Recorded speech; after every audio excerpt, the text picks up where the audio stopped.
Embarrassing present at the end of the government's period.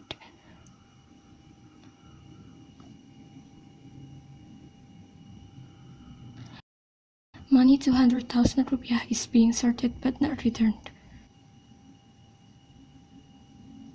The Corruption Eradication Commission said Jalwajik as a suspect yesterday.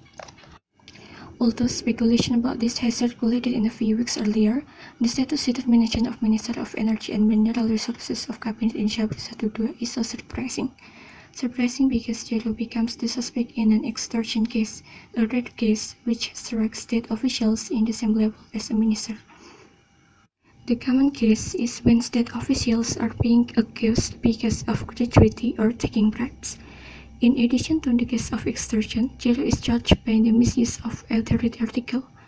The amount of money that went straight into his Democratic politician's pocket is reportedly reached 9.9 billion rupiah.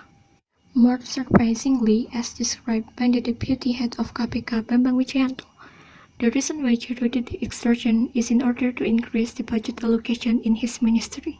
If it's true, it means that there are problems in the government's budget establishment. The question is, why must extort to raise budget allocations? Is there no other mechanism? The KPK, of course, still investigating the motive of the extortion. The motive can be greed, which to enrich themselves, as Abraham Samad, the chief of commissioners, stated. After all, we appreciate KPK's performance, which indiscriminately specify the suspect. Jero is the High Council Secretary of Democrat Party, a strategic position in the ruling party. On the other hand, the new status of Jero's success makes us concerned because once again, a minister who simply and solely the presidential aide caught in the corruption cases.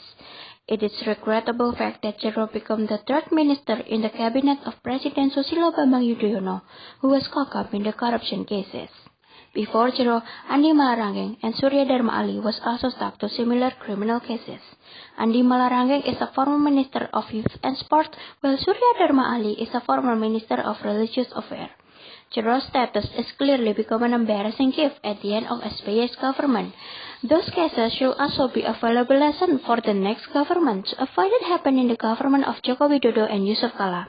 Jokowi JK should be able to ensure that the corruption cases that hit the minister of SBY Widodo's government will never happen in the future of their government. Moreover, during the same bench, they have promised to wage war against corruption, including the oil and gas mafias and mafias in other sectors. Therefore, Jokowi JK must ensure that the process recruiting the minister, the integrity of the candidate's track record should be confirmed. In addition to establishing the criteria of capable, smart, and professional candidates, Jokowi must be able to ensure that the candidates are figures with integrity. JK can study the minister candidate's corruption history with the help of KPK and Pusat Pelaporan dan Analisis Transaksi Keuangan or PPATK.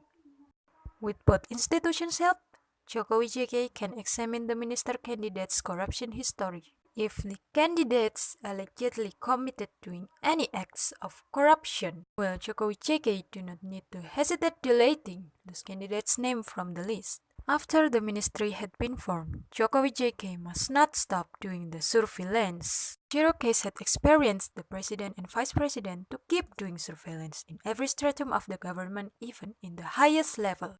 Anyone can do corrupt in anywhere and anytime.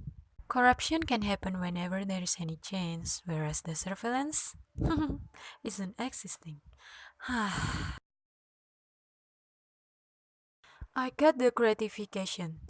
That was after I prepared myself for 5 months from January until May.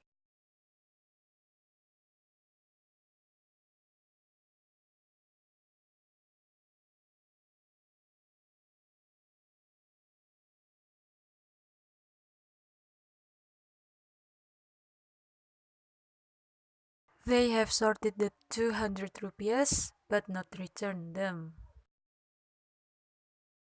And to all these journalists here, I would like to emphasize there were not a single money I gave as holiday allowance for the 7th commission.